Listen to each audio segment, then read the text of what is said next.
नमस्कार बंधुरा रिजु रान्नाघरे तुम्हादेर सबाइके स्वागत जानाई। आज आमी नतून आरेकटा पिठे रेसिपि निये चले एसेछि। এই পিঠাটার নাম হলো খেজুর পিঠা। এই পিঠাটা যেমন স্বাদ তেমন তার রং।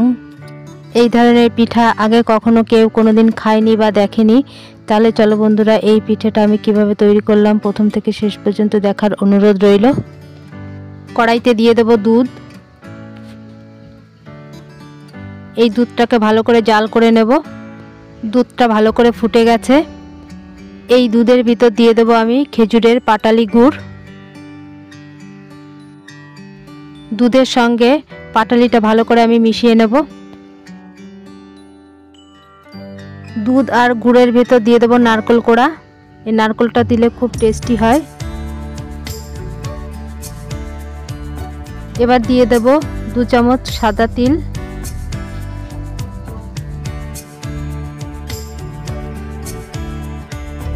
দুধটা ভালো করে ফুটে গেছে। এবার দিয়ে দেব 1 বাটি চালের গুঁড়ো। অল্প অল্প দেব আর এইভাবে মিশাতে থাকবো।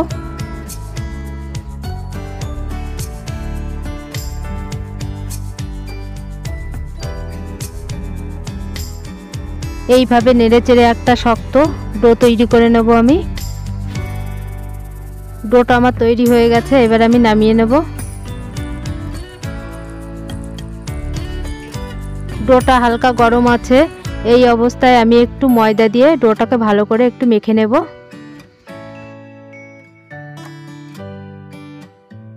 ডোটা আমার মাখা হয়ে গেছে।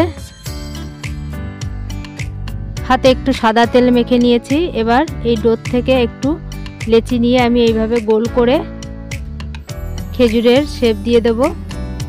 দুই পাশে সরু, মাঝখানে মোটা থাকবে। এইভাবে করে নেব।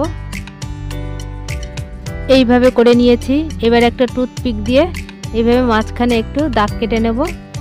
দেখো বন্ধুরা খেজুরের বীজের মতো দেখাচ্ছে। আমি আরেকটা করে নিচ্ছি।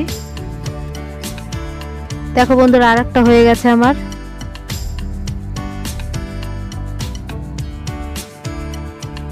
এইভাবে সব আমি করে নেব। দেখো বন্ধুরা সব খেজুরের বীজ আমি করে নিয়েছি। কত সুন্দর দেখতে হয়েছে। এবার আমি এগুলো তেলে ভেজে নেব। তেলটা গরম হয়ে গেছে। এবার এই খেজুরের বীজ আমি এর ভিতর দিয়ে দেব। এক এক করে সব ভেজে নেব।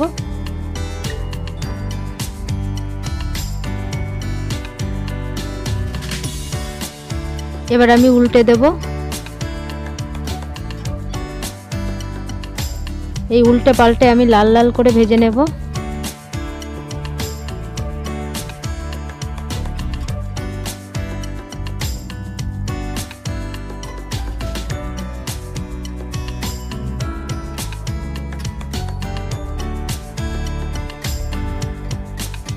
দেখো বন্ধুরা খেজুরের বীজগুলো আমার ভাজা হয়ে গেছে।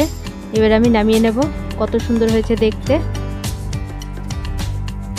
এই একইভাবে দিয়ে আমি সব ভেজে নেব। এগুলো আমার হয়ে গেছে। এবার নামিয়ে নেব। দেখো বন্ধুরা সব খেজুর বীজ আমার ভাজা হয়ে গেছে। তাহলে বন্ধুরা এই ভিডিওটা যদি ভালো লেগে থাকে লাইক, কমেন্ট, শেয়ার এবং সাবস্ক্রাইব করে আমার পাশেই থেকো। ধন্যবাদ।